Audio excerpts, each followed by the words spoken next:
rừng môi tại một mình to về rừng vá nè luôn thế ra bà và cùng ai tha đôi này rồi taxi chắc á nè còn ba cái đợt dồn cô đam chắc sao mà còn đạp nhiều nên hàng chơi chắc về còn rong va còn rùa bom miền lan ọt bà đó là về bom miền lan ọt sao mà còn lang va nó ba cái phong như thế còn có bật tô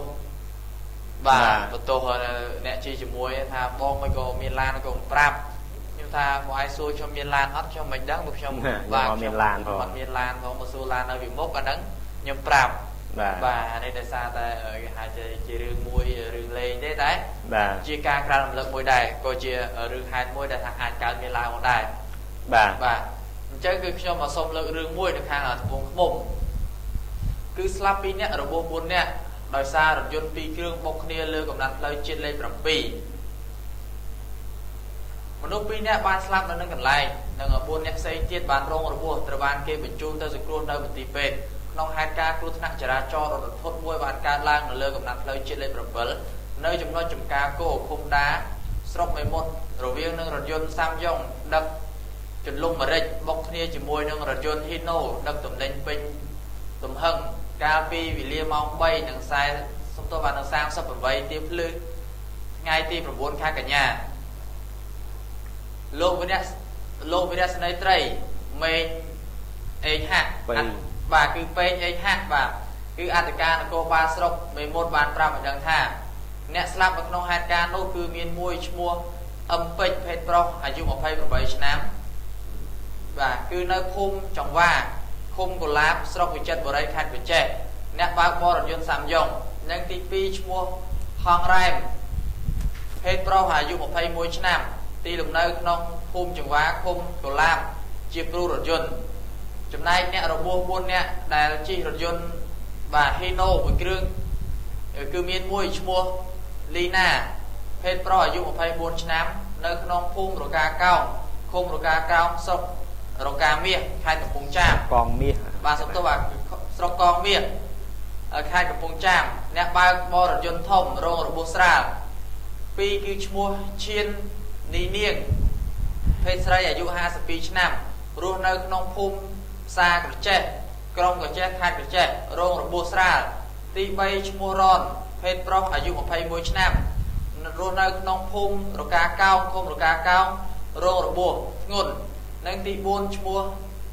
បាទឡែកភេទប្រុសអាយុ21ឆ្នាំរស់នៅក្នុងភូមិរកាកោងឃុំរកាកោងរងរបួសធ្ងន់ផងដែរ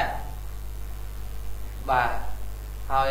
បាទនេះគឺជាហេតុការណ៍មួយដែលបង្កឡើងដោយរថយន្ត Samsung ដែលថាបាក់គ្នាជាមួយរថយន្ត Hino លោកទីរាបានហើយក្នុងហេតុការណ៍នេះទាំងពីរនេះត្រូវបានខាងសមត្ថកិច្ចគាត់បានយកទៅដោះស្រាយនៅស្នងការនគរបាលចរាចរណ៍នៅខាងបាទត្បូងឃ្មុំបានទៅហើយបាទហើយក្នុងហេតុការណ៍នោះដែរគឺក៏បណ្ដាលឲ្យម្ចាស់រថយន្តបាទ Samsung បាទដែលជាតកងហើយព្រមជាមួយនឹងគ្រូនោះបានស្លាប់បាត់បង់ជីវិតនៅនឹងកន្លែងកាត់ហេតុតែម្ដងហើយសម្រាប់អ្នកដែលជារថយន្ត Hino នោះគឺគ្រាន់តែរងរបួសធ្ងន់ហើយនឹងរងរបួសស្រាលបាទអញ្ចឹងគឺនេះគឺជាហេតុការណ៍បាទគ្រោះថ្នាក់ចរាចរណ៍មួយដែរដល់រថយន្តដែលកើតឡើងកាលពីរាវិលាម៉ោង 3:38 នាទីយប់បាទព្រឹកថ្ងៃទី 9បាទតែសម្រាប់រូបភាពគឺដោយសារតែថាពេលយប់ហ្នឹងគឺអ្នកសារព័ត៌មានរបស់យើងអត់បានចុះទៅផ្ដិតរូបភាពហ្នឹងទេបាទអញ្ចឹងគឺដល់តែព្រឹកឡើងបានថាដឹងព័ត៌មានគាត់ក៏បានចុះទៅថតទៅផ្ដិតរូបអញ្ចឹងជនរងគ្រោះក៏ដូចជាថាជនដែលបានស្លាប់ក៏ដូចជាអ្នកដែលរបួសធ្ងន់របួសស្រាលហ្នឹងគឺបានដឹកបញ្ជូនទៅមន្ទីរពេទ្យខេត្តអស់ហើយបាទសម្រាប់អ្នកដែលស្លាប់វិញបាទទាំងពីរនាក់គឺត្រូវបានសមត្ថកិច្ចបាទប្រគល់ជូនបាទឲ្យក្រុមគ្រួសារដើម្បីយកទៅធ្វើបុណ្យទៅតាមប្រពៃណីនៅឯស្រុកកំណើតបាទអញ្ចឹងនេះគាត់ថាបញ្ជាក់ថាបងប្អូនជាប្រថាំងកើតហេតុម៉ោង 3:38 នាទីយប់តែដល់ពេលរូបភាពមិនភ្លឺចេះអញ្ចឹងបាទការប៉ັດគឺដូចខ្ញុំបានបញ្ជាក់មិញអញ្ចឹងថាកើតហេតុគឺម៉ោង 3:38 នាទីមែនតែរូបភាពគឺយើងអត់បានទៅផ្ដិតភ្លាមណាបាទលោកធីរ៉ាបាទតតែព្រឹកឡើងបាទបានអ្នកសារព័ត៌មានរបស់យើងគាត់ចុះទៅដិតយកនៅរូបភាពស្អីពីគ្រោះថ្នាក់ចរាចរណ៍ហ្នឹងបាទអញ្ចឹងអរគុណបាទបងប្អូនទស្សនិកជនបាទនេះគឺជាថាករណីបាទដ៏រន្ធត់មួយផងដែរបាទអញ្ចឹងគឺ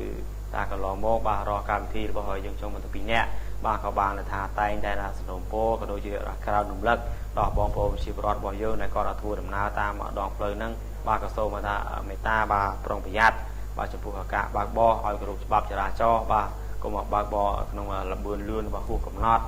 បាទអញ្ចឹងវាធ្វើឲ្យបញ្ហាគ្រោះថ្នាក់ចរាចរណ៍ហ្នឹងគឺវាថាប្រឈមមុខខ្លាំងបាទចំពោះបញ្ហាហ្នឹង